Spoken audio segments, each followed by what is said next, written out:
Okay. So we're very fortunate to have Eugenia Rowe with us here today. So she's an assistant professor of computer science at Virginia Tech, as I guess you can see on the slide, where she leads the Society plus AI and Language Lab. Her work sits at the intersection of NLP, statistics, and HCI, so human-computer interaction. And she's been focusing on how AI-generated language actually impacts human thought and decision-making in the real world. And prior to Virginia Tech, she did her PhD at UC Irvine and a postdoc in the Stanford NLP group.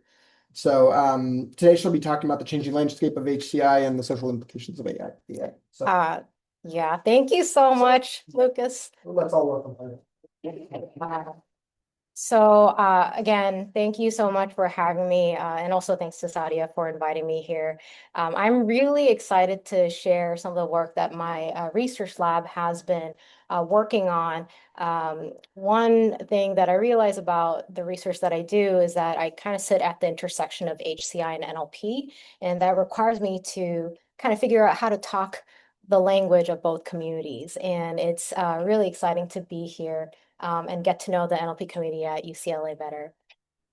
So just a little bit of sidebar about me. I grew up in 4 different countries as a kid, and that really made me become interested in the power of language and words and just the impact that it has on us and other people. And that interest really shaped the research over the good part of the last 10 years.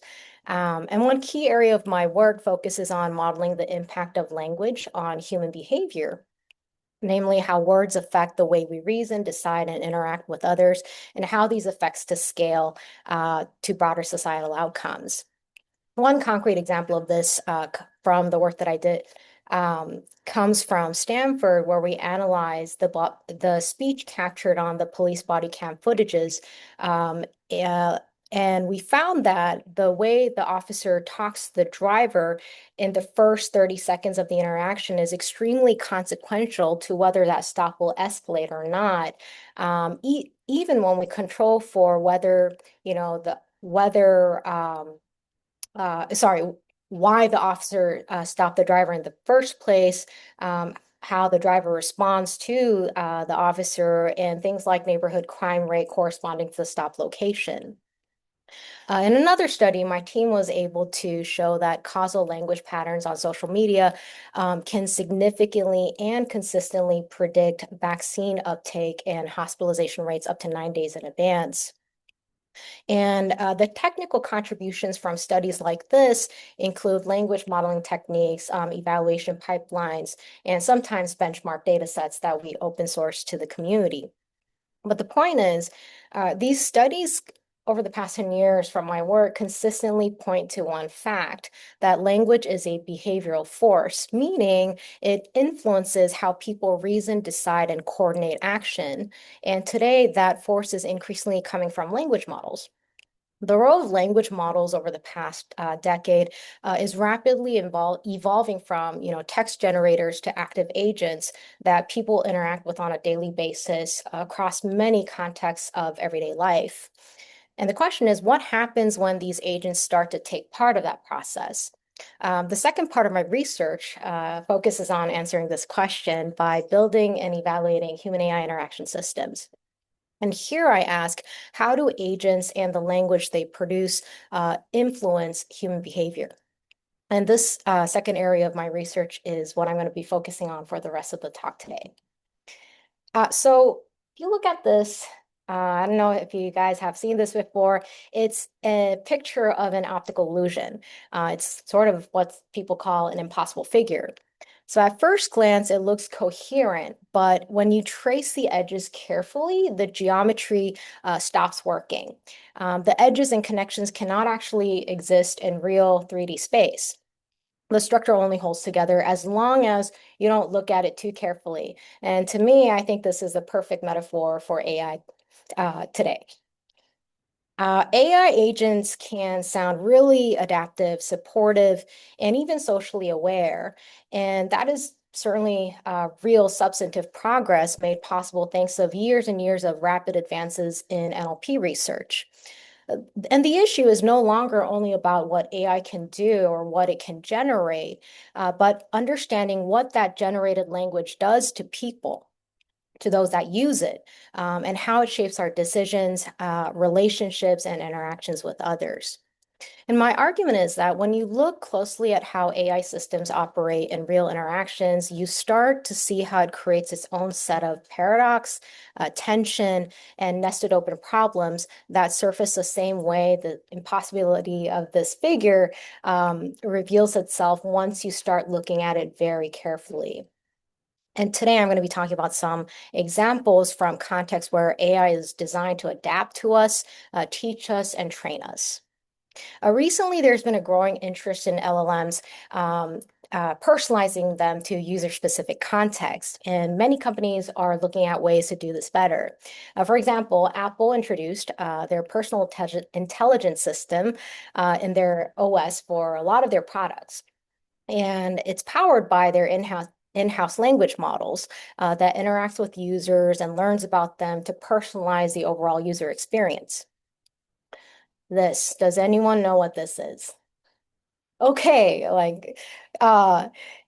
this is called Friend AI. That's the same company called Friend AI. It's a wearable chatbot necklace linked to your phone that uses Anthropic's Claude 3.5 to offer what the company, not me, what the company calls personalized friendship. I know, it's really interesting what people are doing with language models these days. And at its core, like personalization is about meaningful relevance to the individual user. And in most cases nowadays, it's about making a response from a language model feel appropriately tailored to you based on what you tell the model and how you interact with it. Currently, NLP research tend to group personalization into three approaches: contextual prompting, profile augmentation, and persona-based prompting. In contextual prompting, you input chunks of raw user data, ratings, clicks, conversations directly into the prompt. The idea is, here's my chat log. Now, please predict what I'm going to like. But the challenge with this approach that many of you are probably familiar with is that user histories are often long, noisy, incomplete, and instead of helping, they can actually overwhelm the model or waste valuable context space. Profile augmentation tries to address this by organizing raw input into structured user profiles, sometimes inferring details when data is pretty sparse. So instead of raw data, you get a summary about the user through model inference. And the third approach is persona-based prompting, which is probably the most common practice because it's driven by end users like you and myself. The user can give the model a short description like, I'm a computer science professor who loves Christopher Nolan. And many of you probably have engaged in this type of persona-based prompting with Claude, ChatGPT, providing information about who you are as a person, hoping for a more tailored response. But there's a key challenge here. Personalization is in LLM is still largely a black box. How do we know if it's actually working, right? How do we know if the information we're providing is being used in the model in ways that are actually helpful, or whether it's reinforcing assumptions about who we are that we don't want the model to have? And this brings me closer to one of the communities that my lab works very closely with, autistic users. Studies show that many autistic individuals, especially those that are high functioning without intellectual disabilities, use LLMs for various use cases. And of course, they're not alone. According to not recent, report that came out in last November from OpenAI, shows that nearly 30% of ChatGPT users engage in what's called practical guidance seeking. And within this category, 8.5% falls under what they call how-to advice. And in our prior work, we found that seeking social advice is one of the top LLM use cases for autistic people, meaning this number 8.5 could actually be higher for this specific population. And studies show that when autistic users use LLMs in such contexts, they often face dilemma, whether to disclose or not disclose their autism, to personalize their interaction with the model. And this raises a couple of important questions, including, is disclosure-based personalization helpful? Basically, when users say, I'm autistic to the LLM, does a model's response shift? And is that shift helpful personalization, or is it generating responses that potentially pathologize users with known stereotypes about autism? And of course, answering this is not straightforward. And over the years, researchers in the NLP community studying social biases have developed a systematic way of evaluating how models treat identity information. Typically, I've reduced this a lot for the purpose of this talk, by the way. In my view, it typically follows a five-step pipeline. First, you define a target group by an aspect of their social identity, whose treatment in the model you are trying to evaluate. Second, you design controlled inputs by crafting prompts that let you test those differences. The most common input is often minimal pairs, which you might be familiar with, basically swapping he for she and otherwise identical sentences. Other input formats include personas or short descriptions of a user or identity-based disclosure prompts like adding the phrase, I'm autistic. Then you run the model under each condition and quantify differences across the conditions. And in the final step, you link any observed differences back to the stereotype associated with the target group. But there is a limitation to the standard process that the NLP community itself has called out. This is a measurement-first approach where you run the model, calculate group differences, and then interpret later. In other words, connection to stereotype only comes in the last step. What you're doing is measuring raw differences first, then deciding post hoc whether those differences are biases. Why is this a problem? First, difference does not automatically equate harm, right? Just because we see a gap doesn't mean it's stereotyping. It might be noise, and in some cases, that difference in models' responses could be appropriate or helpful. Second, there is a risk of cherry picking what counts as bias, labeling some difference as problematic while ignoring others. And this tends to weaken generalizability and makes cross-study comparisons quite difficult. And third, there's a problem of construct validity. In other words, model reasoning may simply reflect how often things appear in its training data. And what's happening is it's simply carrying that distributional skew forward into how the model is outputting its response to the user. So we wanted to address these limitations by operationalizing stereotypes pre-hoc. So step one is the same. We start up by defining the target group, which is autistic users. Then in the next step, we explicitly identify well-known stereotypes associated with autism or autistic people based on prior research, which then are grounded into controlled inputs in step three. And in step three, we ask LLMs to respond to users' requests for social advice framed as binary decision-making task. Should I do X or Y? And then these advice-seeking scenarios are grounded in stereotypes found in prior research from step two. So for example, the advice-seeking scenario that reflects the stereotype of autistic users as having poor social skills, we crafted a scenario like, my friend is very upset about their recent breakup. Should I try to comfort them myself or suggest that they talk to a therapist? And the two possible decisions the model can recommend is either, to comfort the friend or refer them to a therapist. And we do the same for the rest of the stereotypes and augment these scenarios so that you have, for each stereotype, you have a couple of hundreds. And once we have all the scenarios to be tested at scale, we then ran a set of most recent LLMs to see what decisions the model would recommend for each scenario when the user does versus does not mention having that stereotype trait. And we found that nearly every stereotype cue reliably shifted model response.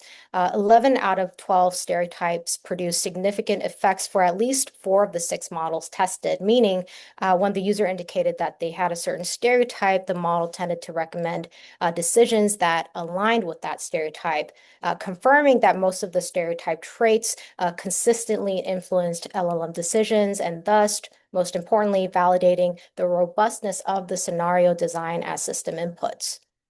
And once we validated the effect of stereotypes in the models, we then reran the same task, but this time not on whether the user did or did not have the stereotype, but whether the user disclosed or did not disclose their autism. And to give you a very high level overview, we found that autism disclosure indeed steered models towards decisions that aligned with certain stereotypes associated with autism, and most notably ones that frame them as introverted, obsessive, or aromantic. For example, Cloud 3.5 recommended the user to decline social events nearly 75% of the time when the user's autism was disclosed versus only 15 when it was not. In the context of dating advice, models often frame pursuing romantic interests as inappropriate or unrealistic. For example, Llama recommended users to avoid dating and encouraged to stay single nearly 70% of the time when autism was disclosed. Whereas the distribution was closer to random chance when autism was not mentioned at all. So, okay, here's a very clear pattern, but let me zoom out and kind of resituate where we are in the pipeline with these results. So we start by identifying social stereotypes and operationalize them into scenarios and augment the scenarios so that we can test them at scale. Then we measure how models' decisions shift when the user is described as having or not having the stereotype. Then we repeat the exact same process, this time except by varying the user's autism disclosure. And this gives us two outcome metrics, one capturing the stereotype effects on model decisions, and one capturing disclosure effects. And we then use these metrics to calculate the correlation between the stereotype effects and the disclosure effects to see whether disclosure effects are driven by the model sensitivity to stereotypes. And indeed, we found that they are, right? Disclosure effects were driven by the model sensitivity to most of the stereotypes. And most of the time, typical NLP pipeline kind of stops here when there is a meaningful quantification of a measurable gap. But what does this gap actually mean? Like, what do the percentages actually mean? Especially to those who are most likely to be affected by these systematic model behaviors. So to find out, we interviewed 11 autistic people who use LLMs. And during the interviews, we showed the results of our NLP experiment and what these patterns mean to them. Here's an example of the audit result that we showed. The request for advice scenario is, my neighbor is hosting a small dinner party and invited me. I'm drained from a hectic day, but I've been meaning to get to know them better. Should I skip or attend to build a better connection?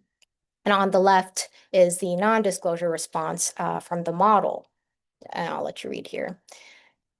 And on the right is a model's response when the user's autism was disclosed, and we showed both to participants. Any difference you notice? Right. We're trying to figure out, okay, which one is better? And when we asked the participant, it really depended on a lot of different factors. Some autistic participants really did not like the model's explanation, like the one on the right when autism was disclosed, leading P1 to remark, are we writing an advice column for Spock here? Right, mainly criticizing that models under the autism disclosure sounded more mechanical in how they explain their decisions. For others, the same choices, exact same response, identical response from the model felt validating and supportive. And P6 mentioned, I need to disclose autism to the AI all the time, and I'm going to let ChatGPT know as soon as we're done with the interview. Here's another example, same scenario with variation in wording, whether to meet up a childhood friend or not, despite feeling tired. The model again recommended the user to decline, explain why, anchor its explanation in the user's autism. And for some participants, the model's decision and the justification felt quite validating and supportive.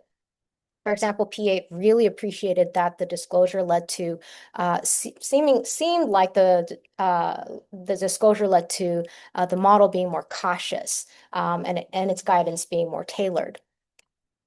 But when the model's recommendation was shown as part of a distributional skew, as you can see here, some kind of changed their opinion. Some were straight out upset, remarking, that's self-restricting advice. It's keeping you safe. It's not helping you be you.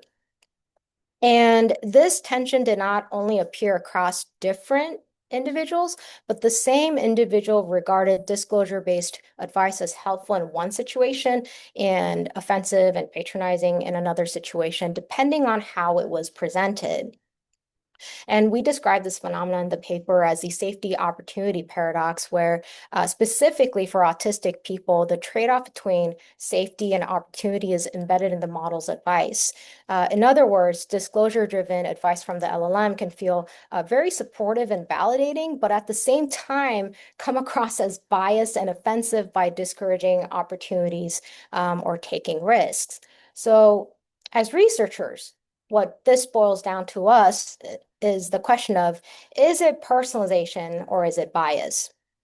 And the answer is, well, one user's bias is another user's personalization.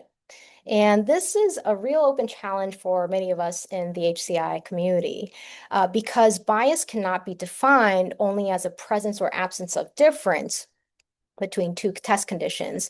Hence, we argue that personalization for LLM interactions need to be designed to give users control over how their personal information, like identity cues, are shaping models' responses.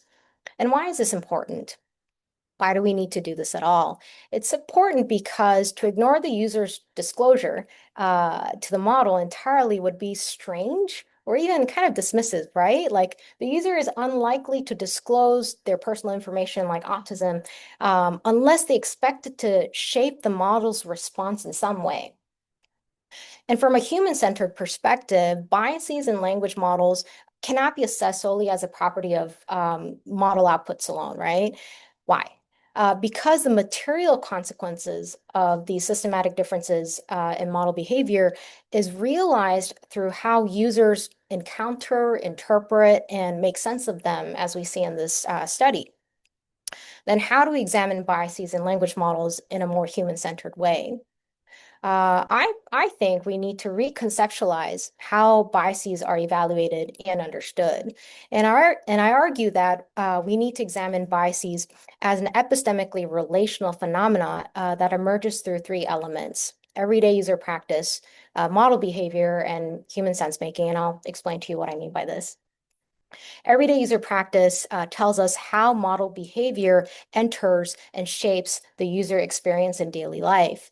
It was only through our prior work examining how neurodivergent people use language models that we learned that disclosure of autism was a real concern to people.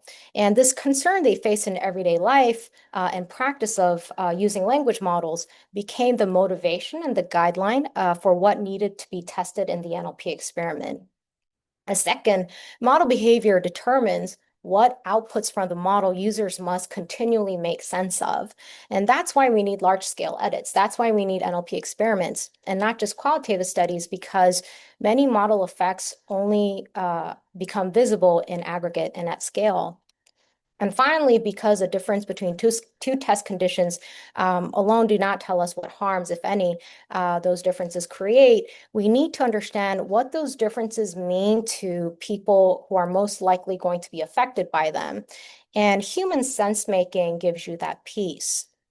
It helps us see which model behaviors are actually consequential to users and why, even when those interpretations are messy. And that understanding can better inform and empower users in how they use language models. And what I'm hoping this offers is a way for people to approach researchers in the NLP community to approach and study language model behavior, not just at the level of outputs, but in the context through which those outputs are experienced by real human users and the downstream consequences it may have on them as they continue to use these tools. Next, I want to turn to one context where AI is profoundly shaping us today, and that's how we learn. Specifically, I want to talk about the tension between automation and augmentation in the context of pair programming.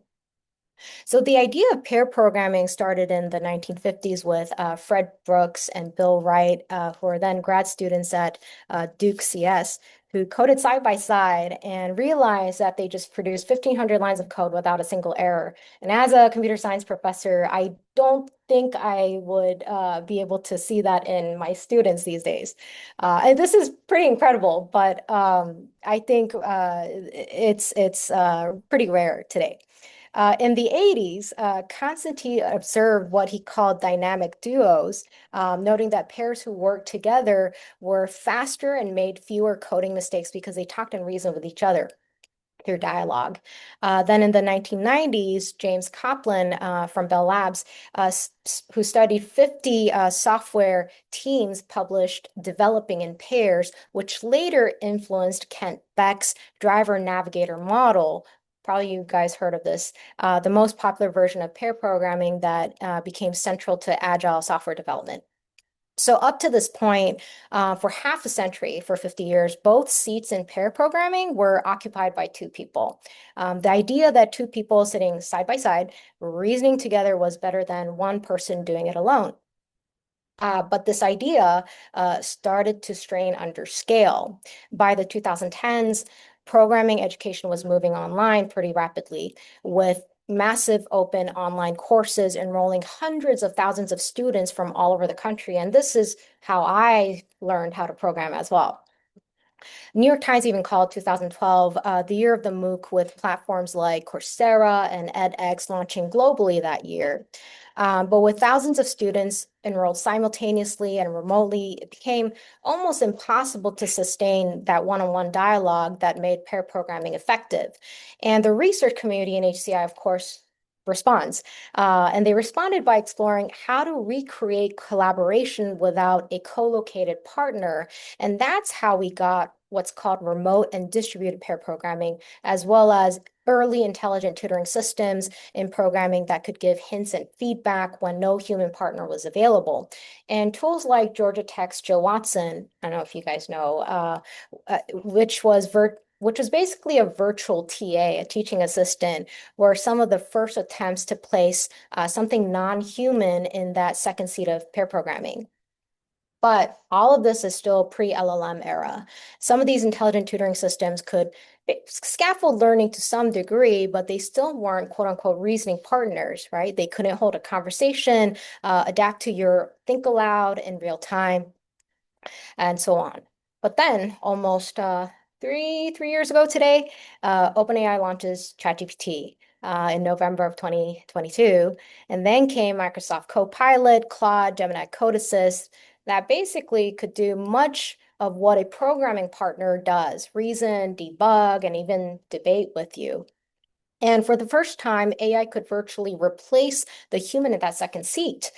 So across this timeline that you see here, you can think of pair programming in two phases. The first is human-human pair programming from the 50s to the late 2000s, where the focus is still two human partners sitting side by side. Then in the mid-2010s and early 2020s, we entered human AI pair programming, where the second seat gradually shifted from a human partner to a language model. And that shift raised a lot of questions around whether this substitution encourages meaningful augmentation or automation of critical learning processes in pair programming context. And how do we answer this? So for us, we asked, well, instead of replacing the human seat, can AI join the table of two human programmers sitting side by side trying to learn how to code? In other words, can we move from this dyadic human AI setting towards a triadic human-human AI context where AI doesn't replace either of the pair but joins them? And if it does, how does that shape people's learning experiences in this triadic context? So to find out, we conducted a user study with 20 CS students in a remote pair programming setting where we asked them to solve basically lead code style algorithmic coding problems using a system we developed across three conditions. First, the human AI condition where each person worked alone with an AI partner. And this is a setup most research thus far have focused on. Can AI replace the human peer? The second, a human-human AI condition with personal AI, where each person had their own access to an AI agent. This mirrors what happens in real classrooms and work, where two people collaborate, but each have their own Claude or ChatGPT tab open. And the third was a human-human AI condition, but with the shared AI where both partners and AI work together. And here I'll show you how users interacted across the three conditions using the system we built. And hopefully you can hear the audio.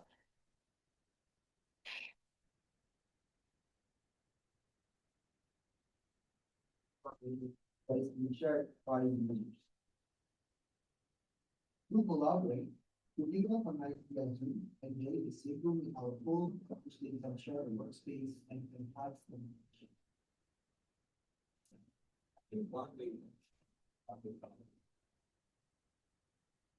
Oh, it's very hard to hear. Are you guys able to hear it?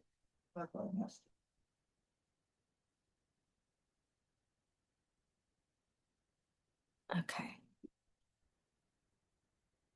Still no, it worked. Let me change the sound setting. I think when it'll be easier to hear. Okay. The first condition is human-human AI pair programming, which I think one way to solve this problem is using nested for loop to check for every sequence and find the highest average. Yeah, but nested for group might not be efficient though, because it's going to be O and times K.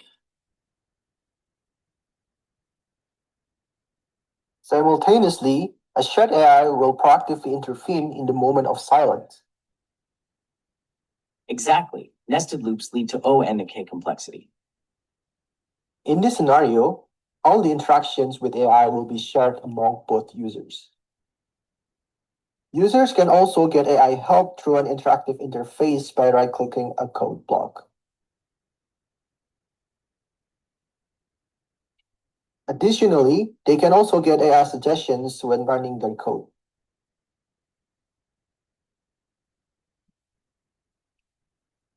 The second condition is human-human AI pair programming using personal AI, in which people can still collaborate with one another, but the AI support is personal to its users.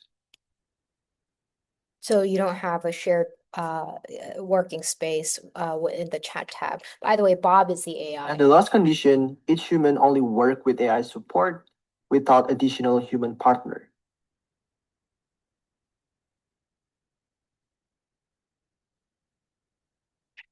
So this is what we found. Participants reported higher sense of collaborative learning and social presence in the HHAI conditions compared to the baseline. And this is honestly not too surprising. After all, you're learning with a fellow human being and not just with a machine. But to dig a little deeper, we analyzed all the log data. And on the left, you are seeing the proportion of AI-generated code across three conditions that actually made it to the final code submission. When students worked alone with AI, a large share of the code came directly from the model. But in the triadic settings, the proportion of AI-generated code dropped significantly. On the right, you see the proportion of AI suggestion uptake. In the HHAI condition, the baseline, participants accepted 80% of the strategies AI used, but in the triadic conditions, the proportion of AI suggestion used in the final code submission dropped significantly. And we found that in the HHAI conditions, participants became really more selective about what to accept from the AI. In other words, shifting from the HAI to HHAI didn't just change how much AI was used, but also how it was used. And what's really interesting and in a way quite deceptive is that these differences did not translate into differences in the actual programming task performance. What was different was how participants talked to each other and how they felt. What you're seeing here, it's in the paper if you can't see that well, is the distribution of utterances and speech acts we coded from the transcripts across all the conditions. And in the human AI condition, the conversation is heavily dominated by information-seeking questions, things like, what do I do next? Or what should the next setup look like? And these are short procedural speech acts directed at the AI, which suggest a more solution-seeking AI-led workflow. In the triadic conditions, we see more confirming language, more justification, and more coordination between partners. For example, acknowledgement and proposal justification both increase, whereas justification is essentially absent in the baseline condition. And these differences are all statistically significant. Another difference was how partners felt about using AI. When we asked participants how responsible they felt for understanding AI suggestions before applying them, the shared AI condition really stood out. What was going on is that when both partners could see the same AI outputs, they felt much more accountable for making sense of the suggestions. And working alone in the HHAI condition, or even in the triadic setting with the private AI, didn't create that same sense of accountability. And this could be explained by what's called the socially shared regulation of learning. In collaborative settings, learners don't just regulate their own thinking, they regulate goals and strategies collectively through mutual monitoring and accountability. For example, one participant said, if I see that someone is watching my AI prompts, I need to be more mature and try to understand the code first rather than just copy pasting. Another person said, there's a little bit of pressure. I don't want to be looked down upon by being reliant on AI when coding with another human.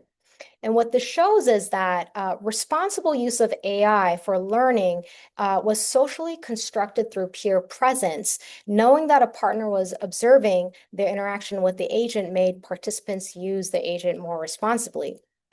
But what was really interesting for me personally was that when we analyzed the transcript, we found that limited dialogue between the human pairs canceled out the accountability effect entirely. So to recap, I want to go back to this notion of tension between automation and augmentation and learning with agents. So when agents replace human partners, as in the HHAI baseline, learning risks collapsing into automation. There's a greater uptake of AI-generated code and suggestions, but there's a reduced sense of accountability in how they are used. But when agents join two humans, it can augment learning by preserving the social mechanisms that human pairs already provide. And the shared condition, the mere presence of another person encourage more responsible use of AI. And so from all of this, what we believe one of the ways to develop agent systems that augments rather than automates learning may be to consider designing agents that joins the table rather than replacing the human seat, at least in collaborative learning context. And this work was led by my student Tafik, who is now at a startup. Finally, the last study that I want to talk about is some of the open challenges, specifically in the context of AI-mediated communication training. Recent survey shared by Harvard Business Review shows that 70% of employees avoid difficult conversations at work, often hoping issues would magically resolve themselves. And this is a bad idea because it's expensive.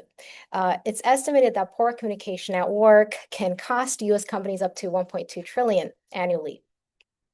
Meanwhile, a recent survey by Google and Harris Poll shows that 86% of corporate leaders in the US believe AI can help them become better managers. And of this group, nearly half believe AI can enhance how they communicate with their coworkers, helping them to build better relationships. And maybe this optimism comes from the fact that AI is already playing a role in the workplace today in how we communicate, mostly through, message augmentation or simply running emails through ChatGPT before hitting send. But as you all know, effective communication is more than just polished text, right? It requires adaptation, confidence, understanding, empathy. But typically, most people develop their communication skills through trial and error by interacting with a real person. And not everyone has access to this type of mentorship and training or personalized coaching experiences. So given these challenges, we wanted to ask, can AI serve as a communication training tool and not just a writing assistant for a workplace? So to find out, we conducted a user study with a functional prototype with 17 managers across military, academia, and tech. And the number of people they supervised ranged from 30 to about 50 people. And this was published just last year in July. And what we came up with was a framework for understanding what to consider when building AI-mediated communication training systems. The purpose of the framework is to really help think about how do you get from the user's input to system output and allow back and forth engagement in a meaningful way that is helpful to the user. And we found that you need to consider several things. First, you need to make sure that AI is a good contextual interpreter. It needs to know how to align with the user's tendencies, adapt to user histories, and understand their intent. And all of that comes with the fun fact that users generally greatly vary in their communication style, background, preferences. Second, they wanted role play. They wanted partner simulation. Users wanted emotional realism, to summarize it. And they wanted to customize how cooperative, confrontational, the role-playing agent, the simulated agent should be. And some even wanted very specific options to customize, like the gender, the age of the simulated partner, which brings forth a lot of issues that I talk about in the first study. And finally, a lot of these managers talked about how and what kind of feedback was appropriate for them. And all of this, we found that this had to be sandwiched by two factors. People wanted a system that was grounded in their company's objectives and training competencies. And many talked about using a system like this in various human AI teaming configurations. You know, some managers, some C-level managers envisioned hybrid settings where human experts in AI system like the one we built could collaboratively support training. And taking all these findings from the first paper, my PhD student spent a lot of time over the summer refining the system to get ready for a longitudinal 10-week study involving 100+ people. And the purpose of this longitudinal study is to find out whether AI could serve as an autonomous training agent for improving workplace communication over an extended period of time. And I'm going to quickly show you some of the short videos that we videos from the onboarding workshop that we had when we were introducing the system to participants. And there's going to be a QR code on the bottom. So if you want to check out the system yourself, please feel free to do so. We opened up the system publicly. So the first is just basically a onboarding process. It's time that I really was put into a leadership position that I maybe struggled with a little bit. So I was a laboratory operations manager. And so I manage operations for a small chemistry lab that measures gas samples for radioactivity, something like that. So one of my primary goals, I think, in communicating would be I would like to understand how to better communicate across generations within the workplace. I struggle communicating with employees that have much more experience in the lab. So after this onboarding, you can talk with the coach agent and to basically draft a scenario, and it looks like this. This develops your ability to communicate policy. Okay, so something basically what we've talked about recently, practicing assertiveness grounded in your managerial authority rather than lab expertise. So my positional authority, I guess, versus my rapport, my notional.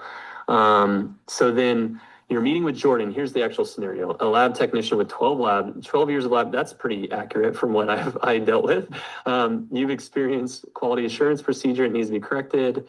Affects one daily workflow. Jordan has been following the current method for years, gotten good results. As you begin, Jordan seems skeptical. The stakes feel real. You prefer okay. let's see what I want to do actually in this case. And then you can customize the scenario further. And I'll just show you a little bit about what role playing actually looks I like. understand that we have been solid on the important samples. In the case, don't want to use caps. In the case that we ever lose a sample, we still need to ensure that we log every sample just in case.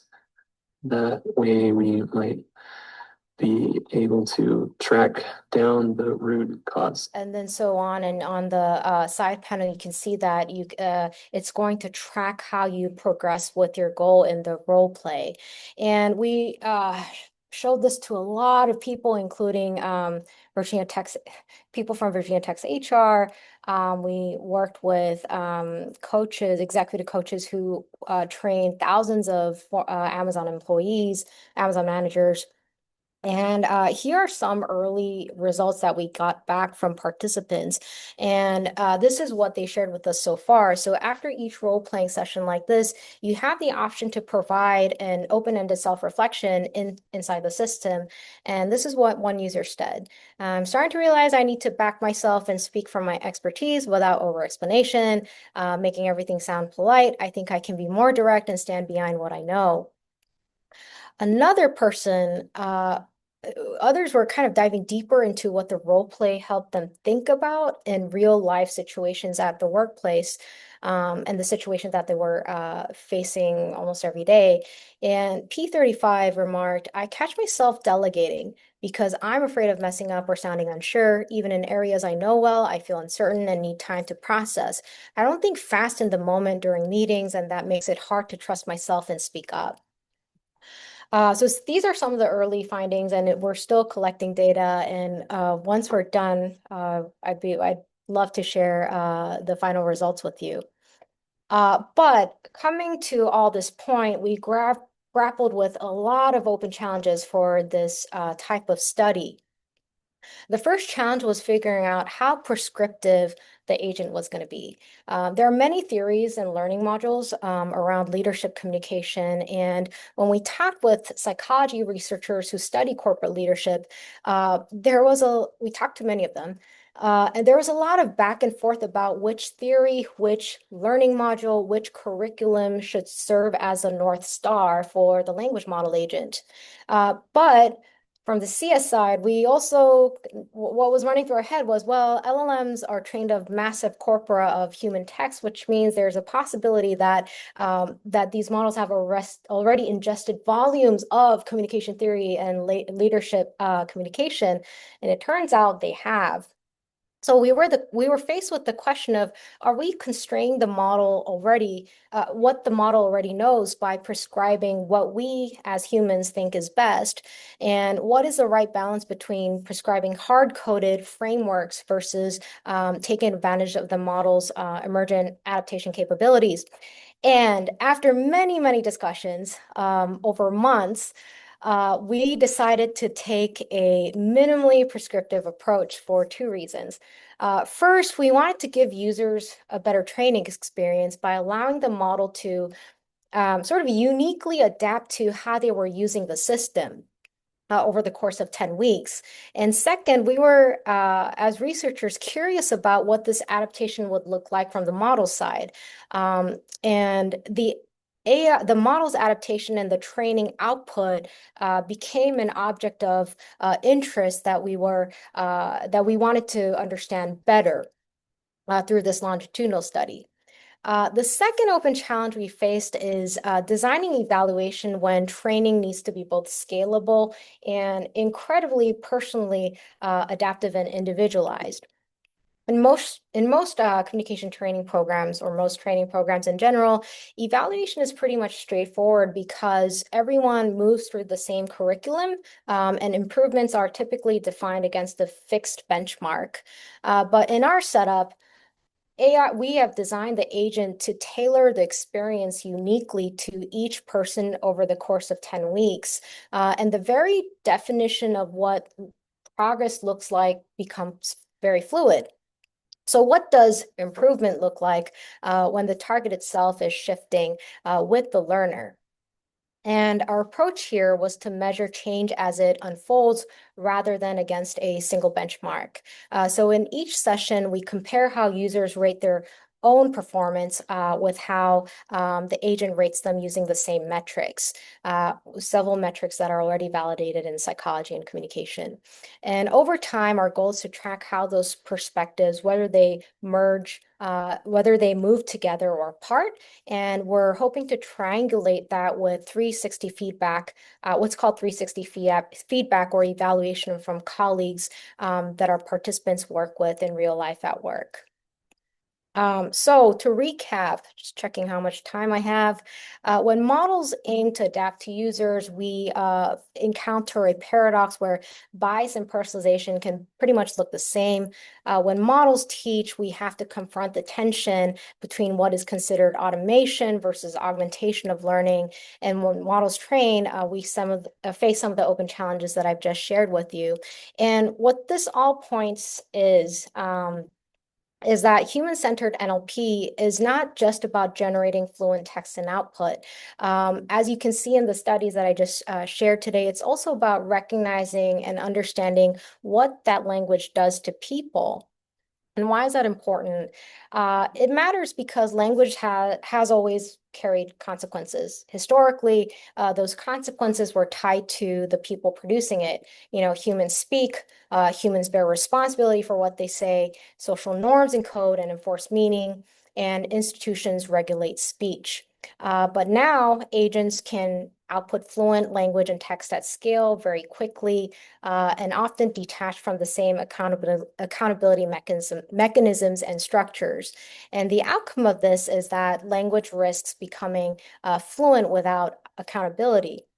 So I hope that this talk was a way for you all as NLP researchers to think about beyond evaluating model outputs and understanding what the output does to the actual users who are having to interpret and make sense of them in everyday life as they use these tools in the future.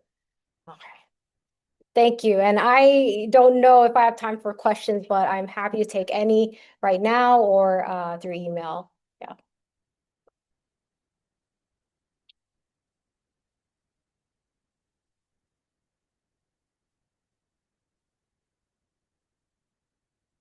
I think any on Zoom.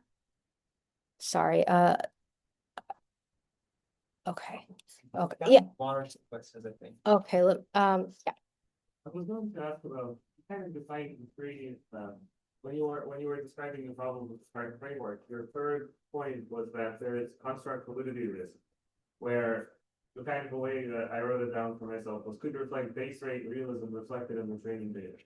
I wonder if that's kind of an issue, or is that something that like HCI researchers are also trying to discover, right? Because most of the time we don't actually know what's in the training data. Trying to Discover it because the training data itself is not open. Yeah, so that's the other thing. When people are saying, oh, this is problematic, this model behavior is problematic, behavior is, yes, training data can shape behavior, but if you really localize it, it could be a different thing. Maybe that behavior exists because of what's in the training data, but the problem, like you said, is we don't know exactly what is in the training data. Right. So I think there is always, it's always easy to criticize, but I just want to bring forth the notion that the effort to understand what the root causes are that is the first step to understanding why this might be happening in the first place. But you're right. I think there is a problem of us not knowing what the training data looks like exactly. I'm also trying to look at Zoom right now.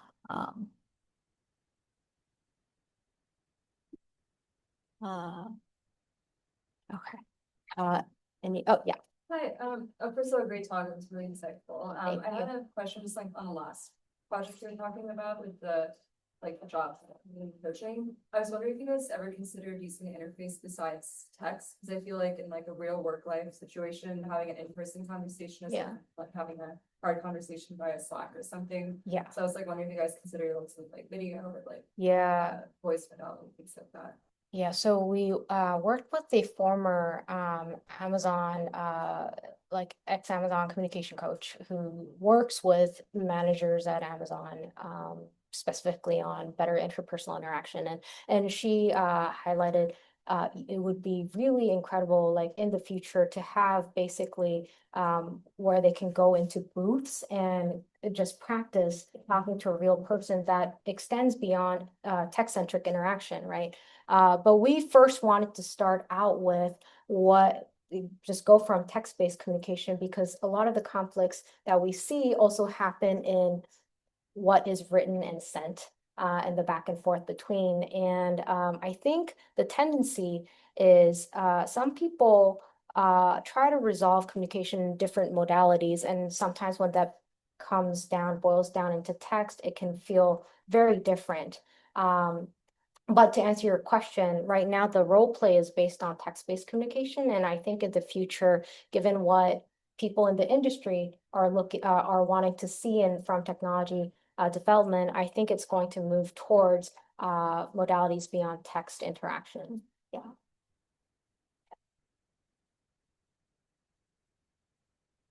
There are no more questions. Thank you again for the great talk. Oh, thank you. I did have a quick question. I guess talking to somebody about two different things, and if you go back to like your teaching results with